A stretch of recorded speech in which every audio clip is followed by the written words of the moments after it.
So, when you picture a saint, what comes to mind? Probably someone pretty serious, right? Very solemn? Well, what if I told you about a saint who is famous for his pranks, his infectious laugh, and his absolute love of a good joke? This is the incredible story of a man who changed the very heart of Rome, not with fire and brimstone, but with friendship, humor, and a whole lot of joy. This, quote, this was basically his entire philosophy. For Philip Neri, joy wasn't some kind of distraction from being holy. He believed it was the fastest way to it. And that simple idea, that was the secret sauce to his amazing popularity and his incredible ability to connect with literally everyone. It really is the key to understanding everything the man did. And believe me, he really lived this out. This wasn't just some nice-sounding idea. We're talking about a guy who would intentionally make himself look ridiculous, like shaving only one side of his beard right before a big meeting. Or he'd have his altar boys read from a joke book during Mass, just to keep himself humble and grounded. I mean, that's an approach to being a saint that you just don't hear about every day. So yeah, Philip was different. He was nothing like the typical religious figures of his time. He was a master at turning expectations on their head, and he did it with a style that was all his own. Now, looking at this list, you might just think he was, a bit eccentric. But there was a real method to his madness. For Philip, these things were a spiritual practice, sometimes called holy foolishness. He'd wear his clothes inside out to fight his own vanity. He'd carry a broom around and talk about how great it smelled, just to stay humble. And get this, playing guessing games about the next pope. During the Inquisition, that was his way of reminding all the super serious church officials not to take themselves so seriously. These were his tools for keeping his ego in check. So to really get why his joyful approach was so radical and so powerful, you have to understand the world he was living in. And let me tell you, it was not a happy-go-lucky time. We're talking about the peak of the Counter-Reformation. This was a super intense period where the Catholic Church was reacting to the Protestant Reformation.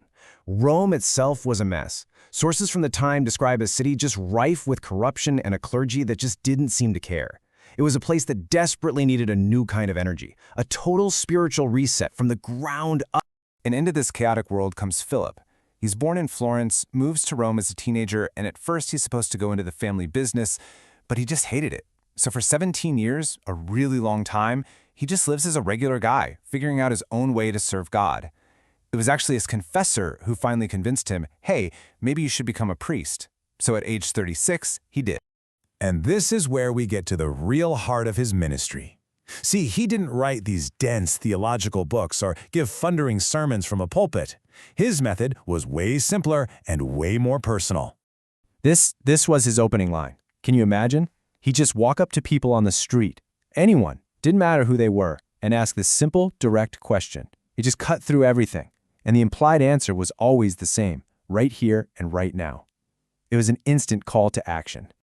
His whole method was later called the apostolate of personal influence, and it really boils down to these three things. First, he talked to everybody, but even more important was number two, he listened. He was famous for being a divinely blessed listener. People just felt seen by him. He wasn't there to lecture them, he was there to be their friend, and through that real friendship, he'd inspire them to want to be better. And you know his impact was huge when you hear what other major figures thought of him. I mean, St. Ignatius of Loyola, the founder of the Jesuits, a giant in his own right, he knew Philip and he had the perfect nickname for him, the Bell. What a great image, right? A soul whose very presence calls others to ring out with joy. So what's amazing is how these simple one-on-one chats started to snowball into something so much bigger.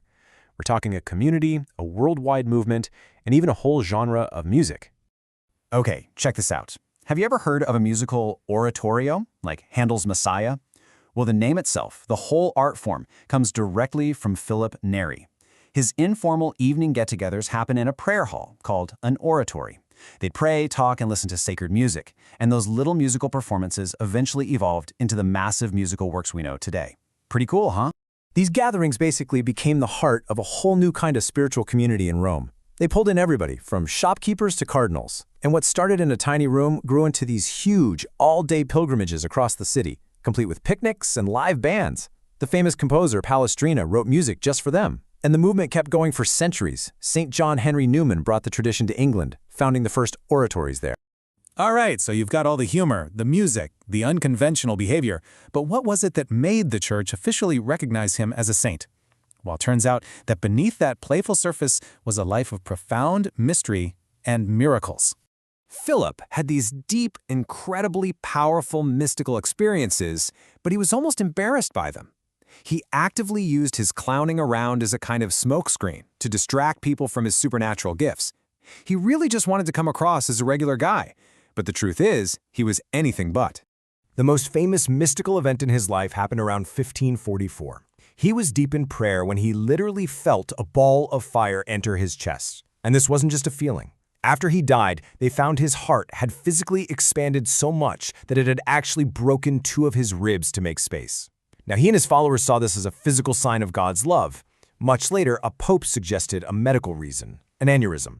But today, it's mostly seen as this incredible mix of both natural and supernatural.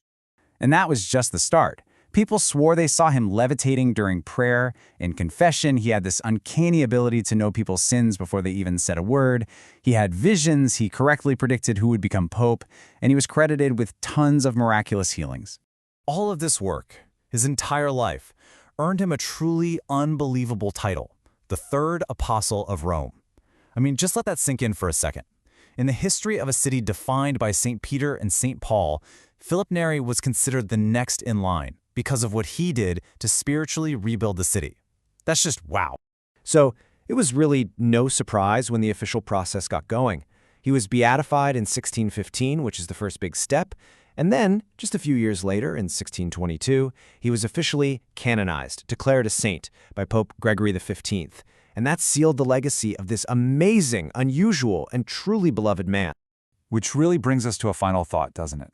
Philip Neri lived in an age of intense conflict and massive social change, not unlike our own.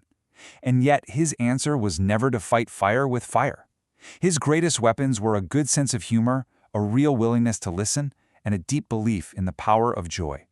It really makes you wonder, what could a little more of that holy wit do for our world today?